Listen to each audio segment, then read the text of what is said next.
Welcome to this explainer. I'm so thrilled to have you here today because we are looking at something absolutely fascinating. We're breaking down a stunning FIFA 2026 World Cup final simulation between two literal titans of the sport, Brazil and Portugal. Now, on paper, you'd expect a tightly contested back-and-forth thriller, right? But what actually unfolded on the digital pitch was a total tactical demolition. It perfectly illustrates the devastating power of space and pressure. We're going to dive deep into exactly how Portugal's virtual masterclass, specifically driven by the brilliant interplay of João Félix and Cristiano Ronaldo, completely dictated the game's flow and dismantled the Brazilian squad. Brazil have very little in the way of excuses here, simply having no answer to a display that was stunning, scintillating. That was the actual final assessment from the commentary box. It really sets the stage, doesn't it? That is the shocking reality of Brazil's absolute collapse right off the bat. They weren't just beaten, they were comprehensively outmaneuvered from the very first whistle to the last, left desperately searching for answers that simply weren't there. Okay, let's dive into this. Part 1, the ultimate virtual mismatch. So, how exactly does a high-stakes match filled with elite world-class players turn into such a one-sided blowout? Well, it wasn't about who had the faster sprinters. It was entirely about who controlled the geometry of the pitch. Conceding early completely undermined Brazil's strategy. Within the opening minutes, Portugal found the back of the net off a heavy, fortunate deflection. Now sure, the deflection was lucky, but the tactical impact was devastatingly calculated. Brazil was immediately paralyzed. Whatever careful game plan they brought into the match was totally derailed, forcing them to chase the game right from the opening minutes. They definitely didn't envision that, and it threw their entire tactical shape into absolute chaos. Moving on to Part 2. Felix, the Space Invader. Now what's really interesting here is how that early chaos allowed Portugal to unleash the first half of their dual-threat engine, which fundamentally altered the flow of the game.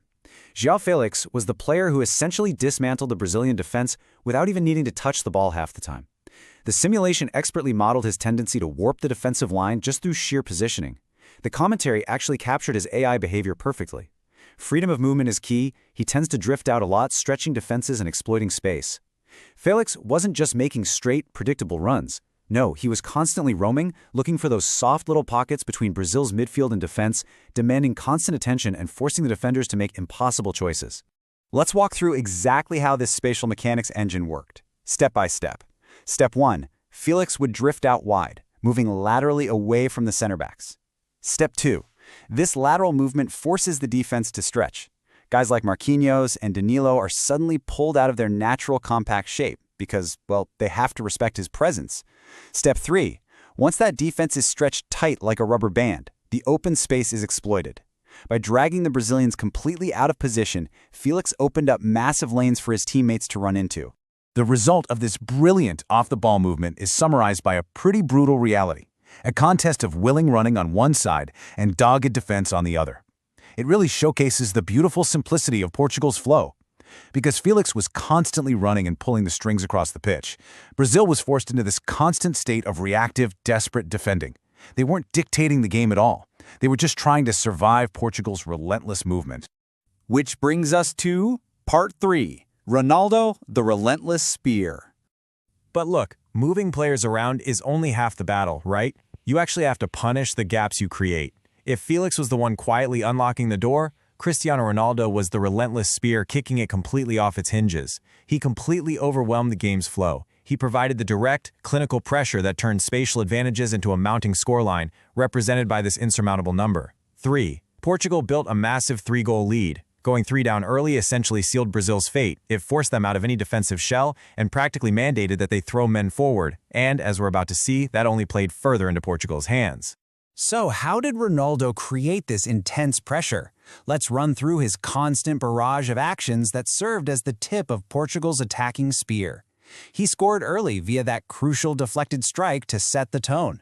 He constantly chipped delicate passes into space to keep the momentum flowing. He forced multiple top-tier, instinctive saves from the goalkeeper. And finally, he extended the lead with a superbly well-worked finish where he thrived despite looking like he was about to be shut down. He was just an absolute menace in the final third. Let's switch gears for Part 4, Brazil's tactical collapse. We really need to shift our focus to the opposite side of the pitch to dissect the other half of this story. Why did Brazil fail to mount any sort of comeback against Portugal's tempo? With players like Vinicius Jr. out there, you'd expect a lethal counterattack, right? Instead, we witnessed a total tactical collapse, and the answer lies in this crucial tactic utilized by Portugal, the wide press. By pushing their fullbacks forward, Portugal engaged their opponents further up the pitch to take the sting out of opposition attacks. This effectively suffocated Brazil's wingers. Players like Vinicius Jr. were closely marshaled and shut down before they could even build an ounce of momentum or get their heads up to spot runners in the box. So the crucial point is captured perfectly in this incredibly blunt bit of commentary. Passing without any end product is just passing time. Man, that hits the nail on the head.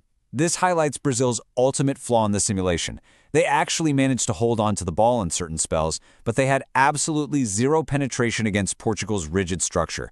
They totally lacked the killer final ball, making their possession completely toothless. Contrasting the two sides really paints a bleak picture. On one side, you have Portugal.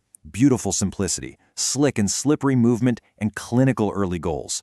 On the exact opposite side, you have Brazil.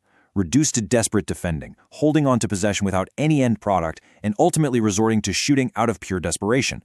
Brazil targeted what they thought was a weakness, only to look like a weakness themselves, launching hopeful long-range shots because they just couldn't break into the penalty area.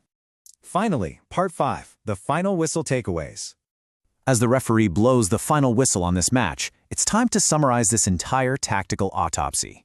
And this brilliantly illustrates the big picture. The core dynamic of the match came down to two perfectly synchronized player archetypes completely dictating the flow. First, João Félix, the space invader. His role? Freedom of movement, drifting wide. The impact? He stretched the defenders and created massive gaps. Second, Cristiano Ronaldo, the spearhead. His role? Direct running and relentless shooting. The impact? He forced saves, built that crucial early lead, and completely shattered Brazil's morale. This specific synergy orchestrated the absolute perfect victory. Which leaves us with a truly compelling final thought. Think about this. If virtual simulations can so accurately replicate the devastating power of space and pressure, showing exactly how a defense can be pulled apart by intelligent movement, how will real-world managers adapt their actual squads to prevent this exact same collapse? Next time you watch a live match, keep a close eye on the spaces between the defenders, because as we've seen today, that is exactly where the game is won and lost. Thank you so much for joining me on this explainer, and keep your eyes on the pitch.